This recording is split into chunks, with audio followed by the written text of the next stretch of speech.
Mukhang ginabi ka umuwi Ngayon lang nangyari to. Lumamig na yung pagkain na niluto ko sa kakantay sa'yo. Saan ka ba galing? Nagpabinyag kasi ako. Binyag? Anong binyag? Di ba nga, hindi ako nabinyagan ng mga magulang ko dati. Kaya tinulungan ako ng katrabaho ko. Buti may mabuting puso na tumulong sa'yo. Dapat matuto ka magpasalamat sa kanya. Oo nga nakalimutan ko magpapasalamat. Alam mo, pag tinulungan ka ng isang tao, huwag mong kalimutan magpapasalamat. Saang lugar ba kayo nagpabinyag? Hindi ko alam kung anong lugar yun Bihira naman, di alam. Saan ba ginanap? Pinapili kasi kami kung Ikuno room or garage room.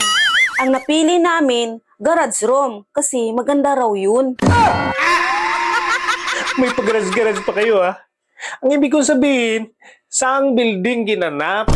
Malaking building yun Nakalagay doon, so clean, so good, dito sa Sugo. Mapera yung tumulong sa'yo. Kasi may pag-garage-garage So nabinyagan ka. Sabi, nabinyagan na daw ako. Bihira na naman. Hindi mo alam na nabinyagan ka? Sabi, nabinyagan na daw. Pero wala naman paring dumating. Paano ka naman nabinyagan kung walang pare? Nakatulog kasi ako sa kakaantay ng pare. Pagising ko, yung damit ko, nasa uluhan ko na. Bakit nasa uluhan yung damit mo? Ewan ko. Pero binulungan na lang ako ng kasama ko na nabinyagan na daw ako.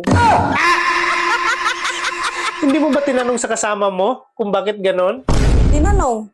Pero sabi ng kasama ko, tinatanggal daw talaga yun pag bininyagan. Kung nabinyagan ka, nakatulog ka, di ba? So anong pangalan ang sinulat mo dun sa birth certificate? Hindi ko alam Pero ang sabi ng kasama ko, babalik daw kaming dalawa dun pag sahod. So ibig sabihin, madali na lang yon.